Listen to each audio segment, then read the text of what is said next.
Buenas tardes, mi nombre es Peterson, yo soy estudiante de segundo año de Teología en la Universidad de Bolivia, nací en la ciudad de Linz, en el interior del estado de San Pablo, estoy aquí ahora en Mato Grosso, en una ciudad pequeña llamada Pochorel, que es donde viví mi suegra y donde estoy aquí terminando mis vacaciones. Mas, como vocês sabem, é muito gostoso para nós estar em contato com os amigos, principalmente porque o meu grande amigo Rogério faz parte desta congregação aí. Rogério, um abraço para você, muito especial, meu amigo. Obrigado pelo convite que você nos fez para estarmos aqui conversando com vocês um pouquinho nesta tarde. Mas antes eu quero ainda mandar um abraço para um rapaz que provavelmente pode ser que esteja nesta igreja. O nome dele é Johnny Elbert, ele é esposo da Lígia Maura e pai da Isabelle e da Bianca. Um beijo para vocês, Johnny é meu irmão, eu te amo, meu irmão, um abraço no seu coração. Mas nós vamos abrir a Bíblia nesse momento para meditarmos em um texto bíblico que está lá no livro de Lucas, no capítulo 15. Vamos dar uma olhadinha ali. Lucas capítulo 15, dos versículos 11 ao 31. Com certeza uma parábola que você conhece bem. É a parábola do filho pródigo. E começa o texto dizendo assim: Jesus continuou: certo homem tinha 2 filhos. O mais moço deles disse ao pai: Pai, dá-me a parte dos bens que me pertencem. E o pai repartiu os bens entre os 2. Poucos dias depois, o filho mais novo, ajuntando tudo, partiu para uma terra longínqua, e ali desperdiçou os seus bens, vivendo dissolutamente. Querido irmão, querido jovem, pode ser que isso não aconteceu em sua vida, mas veja bem, um jovem chegou ao seu pai e disse: Pai, eu quero tudo aquilo que me pertence, mas a minha herança. Mas seu pai ainda não havia morrido, seu pai ainda estava em vida. E eu vou dizer uma coisa para vocês: quando nós fazemos coisas desse tipo, pedimos alguma coisa adiantada, e nós fazemos isso geralmente, quase todos os momentos, para os nossos amigos. Mas eu quero te dizer uma coisa: nós temos que ter em nossa mente que este pai da parábola não é nada mais, nada menos que o nosso Pai Celestial. Porque quando Jesus falava em parábolas, ele queria ilustrar coisas do reino do céu, que nós, se ele dissesse na linguagem dele, nós não entenderíamos. Mas ele trouxe para o nosso linguajar, para o nosso dia a dia, para as nossas atividades diárias. E assim então ele pôde mostrar ali que aquele jovem representa eu e você, que somos a humanidade caída. Mas, querido jovem, o que eu quero dizer para você é o seguinte: aquele pai fez o que o seu filho havia pedido. Ele lhe concedeu o que ele queria. E o que ele queria era apenas poder gastar toda a riqueza que seu pai havia acumulado, mas para o seu próprio benefício. E a história diz aqui, que nós acabamos de ler no verso 13, ele foi para uma terra longínqua e ali ele desperdiçou dissolutamente tudo que ele tinha ganhado de seu pai. Veja bem, nós às vezes fazemos assim. Às vezes eu faço assim, às vezes você faz assim também. Mas nós temos que ter em mente, e acima de tudo nós temos um Deus muito amigo, que nos ama e quer nos dar o melhor. E não importa se às vezes nós pedimos coisas erradas, se for para nós aprendermos e for para o nosso benefício, Deus vai nos conceder. Mas a história não termina por aí. Verso 14 diz assim: tendo ele gastado tudo, houve naquela terra uma grande fome. A versão que eu estou usando é a Nova Versão Internacional. E começou a padecer então necessidades. Então ele foi e se chegou a um dos cidadãos daquela terra, o qual o mandou para o campo apacentar os porcos. Naquela época, para os judeus, como é até hoje, se eles forem mandados a apacentar porcos, que coisa triste não será?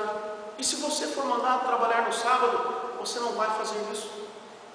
Você vai dizer: não, eu não preciso disso, eu não estou passando fome. Mas ao contrário, aquele jovem estava passando necessidades. E ele precisava trabalhar, ele precisava de cumprir com seus compromissos, ele precisava de ter alimento. Mas a Bíblia diz aqui, no verso 16, no verso 15, que aquele jovem queria comer até mesmo das alfarrobas dos porcos, que era a comida dos porcos, mas ninguém lhe dava. Meu querido jovem, quantas vezes você tem tido vontade de se alimentar com as coisas deste mundo? Mas graças a Deus, às vezes seus pais não permitem, né? Às vezes tem censura na televisão, onde você não pode assistir determinado programa. Mas o interessante é nós notarmos de que Deus, de alguma forma, tem preparado algo especial para você e para mim. Verso 17 diz assim: então caindo em si disse: quantos trabalhadores de meu pai têm abundância de pão, e eu aqui pereço de fome. Hoje o mundo, as pessoas, elas não vivem mais do hoje, elas vivem ou do passado ou do futuro. Por exemplo, sai um novo computador e você diz assim: eu só vou ser feliz quando eu tiver este equipamento. E aí então você trabalha, junta o seu dinheiro, deposita na sua conta poupança, faz um investimento, e quando você consegue alcançar o seu objetivo, você vai lá e compra o seu computador. Aí você vem para a sua casa, fica tranquilo, usa a internet navegando naquela máquina de última geração. Só que, querido, passado 15 dias, você vê uma nova propaganda na internet. E o que aquela propaganda diz é que o seu computador está obsoleto. Aí você diz assim: eu não quero mais este equipamento, eu quero este novo equipamento. Então você novamente faz os seus serviços, junta mais dinheiro para adquirir aquele novo equipamento. Mas sabe o que acontece? Você o adquire e passa mais um tempo, o seu equipamento está obsoleto de novo. Você não está mais contente com o hoje, não contente com o futuro. Agora você diz: puxa vida, hein? Você se casa, é um homem feliz com a sua esposa, e um dia você está lá jantando com a sua esposa, né, naquele momento tão feliz do casal, e você se lembra de uma coisa: puxa vida, hein? Como era gostoso aquele feijãozinho, aquele arroz branquinho que minha mamãe fazia. Esse arroz não é gostoso, o gostoso era da minha mãe. Você se reporta ao passado e se esquece de ver o presente. A sua situação agora não é mais a situação de um filho. Agora a sua situação é a situação de um esposo. Você tem que viver agora ali ao lado de sua esposa e aceitar as coisas que vão acontecendo no seu dia a dia, o desenrolar da sua história. Mas, meu querido amigo, eu quero dizer uma coisa para você: oh, como nós fazemos isso dia após dia. Você às vezes quer trocar alguma coisa e pensa no futuro, vive do futuro. Vou ser somente feliz quando eu tiver aquilo. Ou, poxa, como eu era feliz quando eu estava lá com o povo que estava no deserto. Como nós éramos felizes lá no Egito, escravos, nós tínhamos o que comer e o que beber. E aqui nós não temos nada, nós vamos morrer de fome aqui no deserto. Mas não é assim, porque Deus cuidou do seu povo. Voltando ao texto, o que o menino disse no verso 17: então caindo em si, disse: quantos trabalhadores meu pai tem abundância de pão e eu aqui de fome a perecer? Levantar-me-ei, irei ter com meu pai, e dir-lhe-ei: pai, pequei contra o céu e contra ti, já não sou digno de ser chamado seu filho, faz-me como um dos teus trabalhadores. E olha, irmãos, eu vou dizer uma coisa para vocês: o que vem logo após, no verso 20, é tão interessante, tão bonito, que você não pode nem imaginar. Diz assim: então levantando-se foi para o seu pai. Quando ainda estava longe, viu o seu pai e se moveu de íntima compaixão, e correndo lançou-se-lhe ao pescoço e o beijou. Esta parábola é para ilustrar o reino dos céus para a nossa vida. Agora preste bastante atenção no que eu vou lhe dizer.